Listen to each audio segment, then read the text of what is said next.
ሀገሪቷ ቱሪስቶች በቀን 24 ሰዓት የሚጎርፉባት ነበረች። በዓለም ላይ የግድ መጎብኘት አለባቸው ከሚባሉ ሀገራት መካከልም አንዷ ነበረች። አሁን ግን ሁሉም ነገር በነበር ቀርቷል። ሀገሪቷ ፈራርሳለች። አንድም መንግስት የላትም፣ ፖሊስና መከላከያም የላትም። ሀገሪቷንና ርዕሰ መዲናዋን ፖርታው ፕሪንስን የሚዘውሩትና የሚያስተዳድሩት የታጠቁ ጋንጎች ናቸው። በዚች ሀገር አሁን የሰዎች ነፍስ እንደ ማለዳ ጤዛ ይረግፋል። አሰቃቂ ግድያና መደፈርም የሀገሪቷ ዋና መገለጫ ሆኗል። በዛች ሀገር ሰዎች በቋንቋ ሳይሆን በጥይት ቀለሃ መነጋገር ጀምረዋል። የነዋሪዎቿ ሕይወትም ህልውናው ያለው አፈሙዞ ጫፍ ላይ ነው።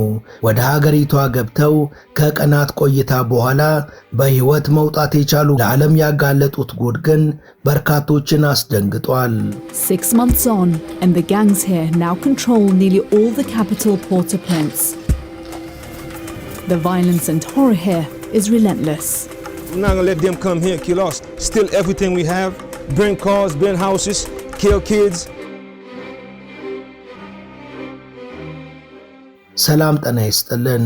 በመላው ዓለም የምትገኙ ውድ የመሿለኪያ ቤተሰቦች በዛሬው መሰናዷችን በየቀኑ እጅግ አሰቃቂ ወንጀሎች ስለሚፈጸሙባትና ፖሊስም ሆነ መከላከያ ሳይኖራት መንግስት አልባ ሆና በጋንጎች ብቻ ስለምትመራው ሀገር እናወጋችኋለን።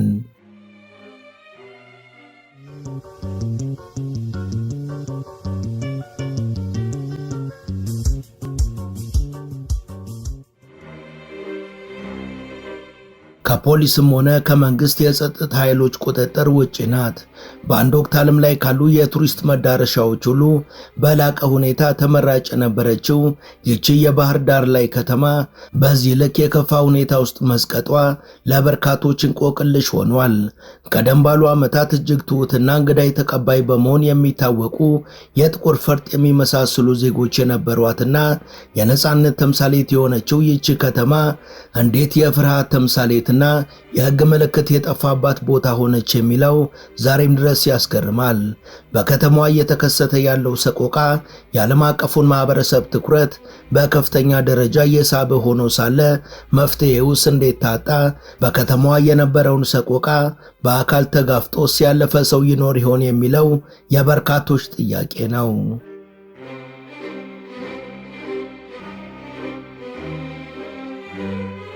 ከተማዋ ፖርታው ፕሪንስ በመባል የምትታወቅ ውብ በሆነ የተፈጥሮ ሀብቷ የምትወደሰው የሃይቲ ዋና ከተማ ናት። ታዲያ ይህች ከተማ የቀድሞ ሰላማዊ ታሪኳ ተቀይሮ ወደ እርስ በርስ ጦርነት ከተገባ በኋላ የከተማዋ 95 በመቶ የሚሆነው ክፍል ከመንግስት የጸጥታ አካላት እጅ ወጥቶ በተደራጁ ህገወጥ ቡድኖች መተዳደር ከጀመረ ዋላ ደር ብሏል። ከተማዋን ሲመሩ የነበሩት ባለስልጣናትና የጦር መኮንኖች በየፊናቸው ከተማዋን ሙሉ በሙሉ ለወንበዴዎች አስረክበው ቢሮአቸውን ከባህር ዳርቻ በሚገኝ አንድ ሆቴል ውስጥ ማድረጋቸው ደግሞ በዓለም አቀፉ ማህበረሰቡ ዘንድ አግራሞትን አጭሯል። በተቃራኒው የከተማዋ ሰላማዊ ዜጎች ራሳቸውን በማደራጀት ከመሰደድ ይልቅ ራሳቸውንና የቀረ ንብረታቸውን ለመከላከል እንዲሁም ህገወጥ ቡድኑን ለመመከት በመወሰን ህግና ስርዓትን ለማስከበር ደፋ ቀና ሲሉ ይስተዋላል።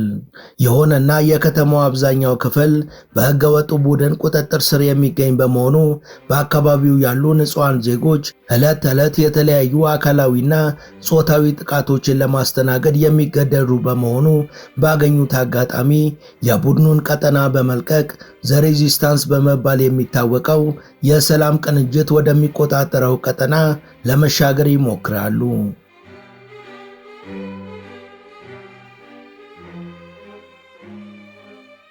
ተሳክቶላቸው ወደ ሰላም ቀጠናው በደረሱ ጊዜም እነዚህ የራሳቸው መለያ ዩኒፎርም ያላቸው የሬዚስታንሱ አባላት ሸሽተው የመጡትን ጥብቅ ፍተሻ ካደረጉላቸውና እንዳልታጠቁ ካረጋገጡ በኋላ ወደ ቀጠናው እንዲቀላቀሉ ፍቃድ ይሰጧቸዋል።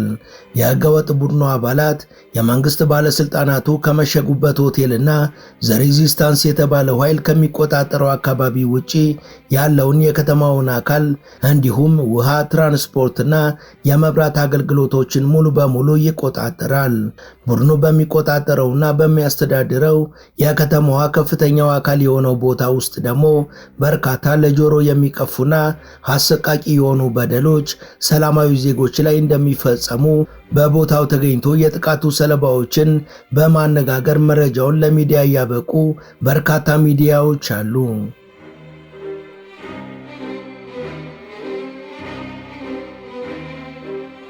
በሃይቲ ዋና ከተማዋን በመቆጣጠር በህዝብ ላይ አሰቃቂ የሆነ ግፍ በማድረስ ላይ የሚገኘው የህገወጥ ቡድኑ መሪ ቀደም ሲል የሃይቲ ፖሊስ መኮንን የነበረና ጂሚ በመባል የሚታወቅ ሰው ነው። ይሁን እንጂ በራሱም ሆነ በሱ ትዕዛዝ በሚፈጸሙ ግፍና በደሎች የተነሳ የአካባቢው ማህበረሰብ የሚጠራው በስሙ ሳይሆን ጭካኔውን በሚገልጽ መልኩ ባርቢኪው በማለት ነው። ሰውየው ይህን ስያሜ ያገኘው ንጹሃንን ከማሰቃየት አካላዊና ጾታዊ ጥቃቶችን ከማድረስ አልፎ የሚገድል የሚያስገድልና በሚዘገነን ሁኔታ ሰዎችን በቁማቸው የማቃጠል ተግባርን የሚፈጽም በመሆኑ ነው። ይህ ባርቢኪው የተባለ አረመኔ ዜጎችን እንደ እንስሳ በማኮላሸት እንዳይራቡ የማድረግ እኩይ ተግባርን እንደሚፈጽምም መረጃዎች ያመለክታሉ።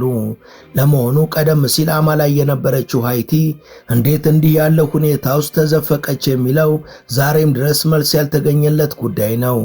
ሃይቲ አሁን የገጠማትን ክፉ ዕጣ በቅጡ ለመረዳትም ጥቂት ስለ ቀድሞ ታሪኳ መለስ ብሎ ማጥናት ተገቢ ይሆናል።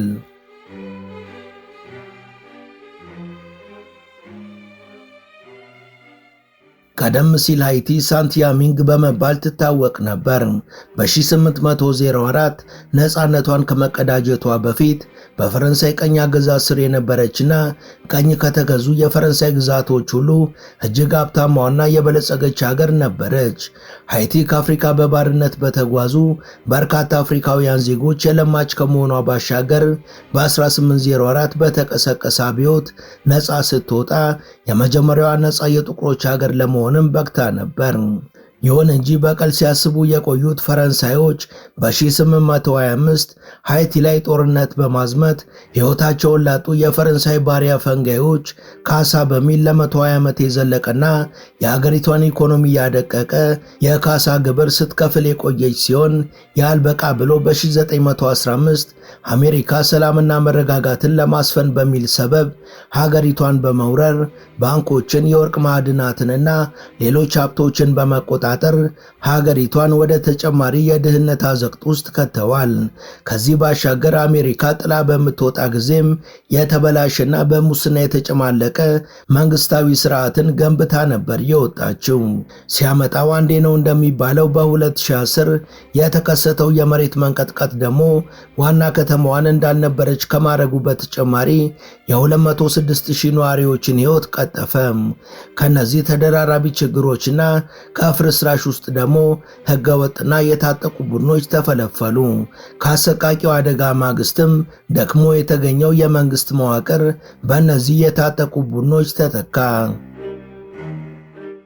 ሲጠበቅ የነበረው ብዙዎቻችሁ የጠየቃችሁት አዲሱ ሳይት ከ33% ቅናሽ ጋር ይዘንሎት መጥተናል። ቤተ መንግስት አቅራቢያ ባረፈው የብዙሃን ትዝታ የያዘው አዋሬ ሳይታችን በካሬ ከ69,000 ብር ጀምሮ ከባለ 1 እስከ ባለ 3 መኝታ ቤቶችን ከዝቅተኛ ወለል አማራጭ ጋር ይዘንሎት ቀርበናል። በተጨማሪም የዲፕሎማቶች መቀመጫ በሆነችው ሳር ቤት ከቫቲካን ኤምባሲ ወረድ ብሎ ከ5,300,000 ብር ጀምሮ ይዘንሎት መጥተናል። ታዲያ እርሶስ ምን ይጠብቃሉ?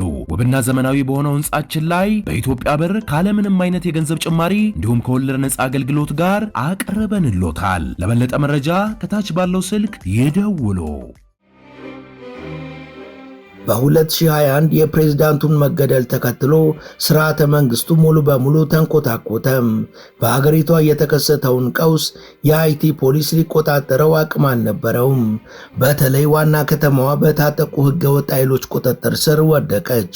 አለው የሚል ያጣው ህዝብም ብቻውን ቀረም፣ ለአደጋም ተጋለጠም።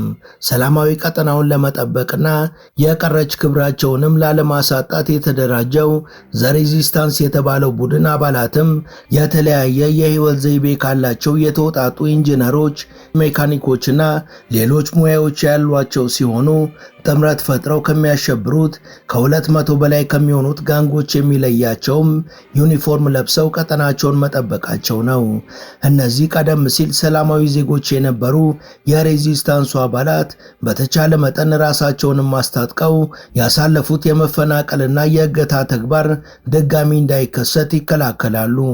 እነዚህን የሰላም ዘቦች ለማገዝ ደግሞ በተባበሩት መንግስታት ድርጅት ጥላ ስር ከኬንያ ጭምር ሰላም አስከባሪ ኃይል ተሰማርቶ እገዛ የሚያደርግ ሲሆን በህገወጥ ቡድኖቹ የተያዙትን አካባቢዎች ነፃ ማውጣት ግን በፍጹም አልቻሉም።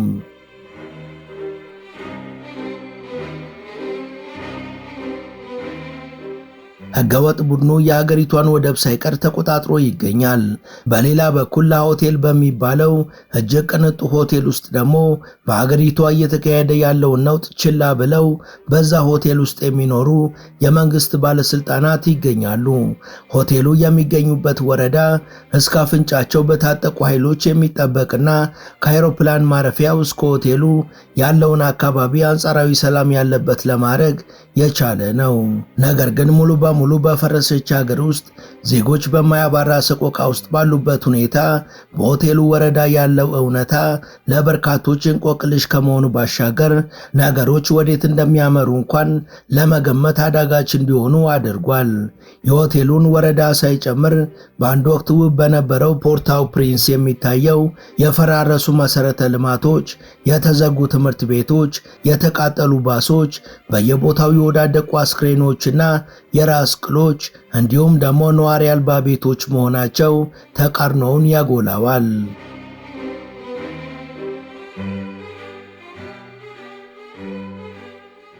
አሁን ላይ በሬዚስታንሱ ኃይል ቁጥጥር ውስጥ ቢሆንም የታጠቀው የህገወጥ ቡድን ይመራው በነበረበት ወቅት የፈጸመውን ውድመትና አሰቃቂ ወንጀል የመረጃ ምንጮች በአካል ተገኝተው ለመመልከት የቻሉ ሲሆን አሁን ግን ባልሞት ባይ ተጋዳይነት ስሜት ራሳቸውን አደራጅተው ቀጠናውን ነፃ በማድረግ የክልላቸውን ደህንነት ከሌሎች ኃይሎች ጋር በመተባበር ህግና ስርዓት እንዲሰፍን በመጣር ላይ ይገኛሉ።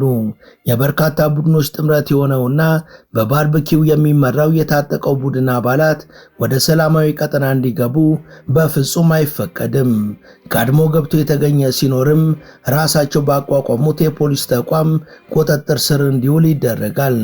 ቀድሞ ይደርሱ የነበሩ ድንገተኛ ጥቃቶችን ለመመከትም እንዲሁም እገታዎችን ለማስቀረትም የሚያስችል አቅምና ትጥቆችንም እያጎለበቱ ነው።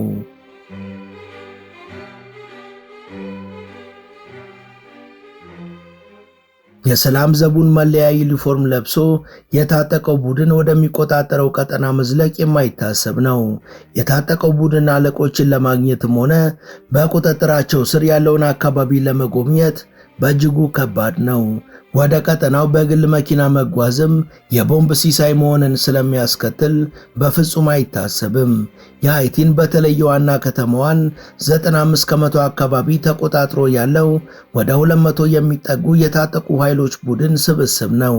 እነዚህ ቡድኖች ቀደም ሲል ጂ9 በሚል ስያሜ የሚታወቁና እያንዳንዱ የየራሱን ቀጠና በመቆጣጠር በየቡድን አለቃው ይመራ የነበረ ሲሆን አሁን ግን ጂሚ በተባለና ባርበኪው የሚል ቅጽል ስም በተሰጠው አረመኔ ስር በመሰባሰብ ቪቫላ በሚል አዲስ ስያሜ አንድ ሆነው ይንቀሳቀሳሉ። ቪቫላ ማለት በአካባቢው ቋንቋ አንድ ነን ማለት ነው።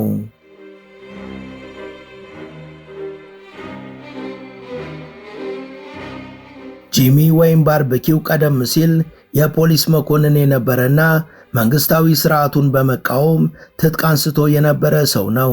በጀመረው የአመጽ ትግል የመንግስትን የፖሊስ ኃይል ማሸነፍ ብቻ ሳይሆን ከተማዋን ለቀው እንዲወጡ ማድረግ ችሏል። በተመሳሳይ ተፈልፍለው የነበሩ የታጠቁ ቡድኖችንም ደረጃ በደረጃ በማዋሃድ ወደ 9 ቡድን ዝቅ እንዲሉ በማድረግ ጂ9 በሚል ስያሜ ሲንቀሳቀሱና የየራሳቸውን ቀጠና ሲቆጣጠሩ የቆዩ ቢሆንም አሁን ላይ ሁሉንም በአንድ እዝ ስር በማካተት ቪቫላ በሚል ስያሜ በእሱ አመራር ስር እንዲንቀሳቀሱ በማድረግ ስልጣኑን ማፈርጠም ችሏል። ባርበኪውን በአካል ለማግኘት ልፋት የሚጠይቅ ተግባር ነው። ሰውየው ፍርሃት የሚባል ስሜት አልፈጠረበትም። ማንነቱንም ከካሜራ ለመደበቅ አይሞክርም። ባጭሩ ራሱን የፖርታው ፕሪንስ ሕጋዊ መሪና አስተዳዳሪ አድርጎ ነው የሚቆጥረው። ባርበኪውን በሚስጥር አጭር ቃለ መጠይቅ ለማድረግ እድል የገጠመው አንድ ጋዜጠኛ ሰውየው ባለው እርጋታና ከፍተኛ በሆነው በራስ የመተማመን ስሜቱ በእጅጉ መገረሙን መደበቅ አልቻለም ነበር። Is this now all your territory? Because it was an open road when I was last here. Yeah. Jimmy Chirizia, universally referred to here as Barbecue, is the head of one of the most powerful gangs.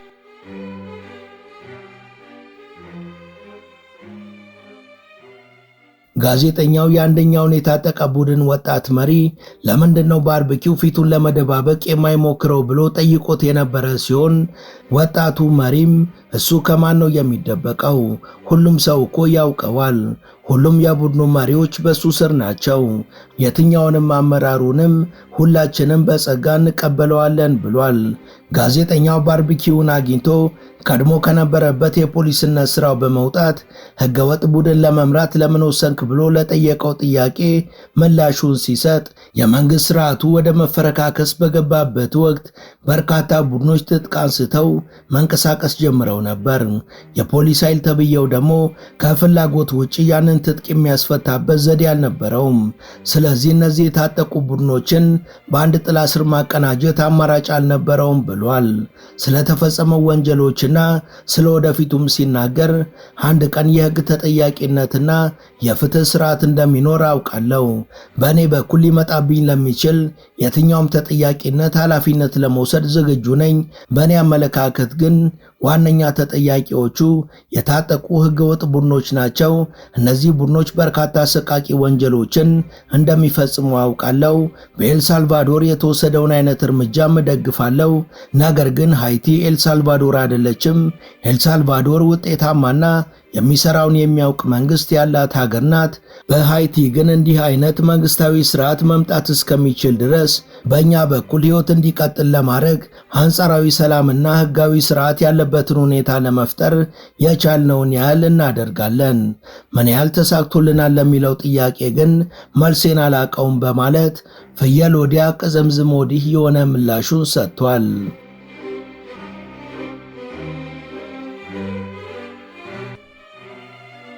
ወደ ቻናላችን ቤተሰቦች ለዛሬ ያሰናዳንላችሁ ይህን ይመስል ነበር።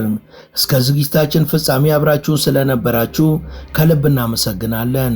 በቀጣይ ቢሰሩ የምትሏቸውን ርዕሰ ጉዳዮች ብትጠቁሙን ደስ ብሎን እንቀበላለን። ቻናላችንን ሰብስክራይብ ማድረግ፣ የደውል ምልክቱን መጫንና ላይክ ማድረግ አትዘንጉ እያልን ለዛሬ በዚሁ ተሰናበትን። መልካም ጊዜ።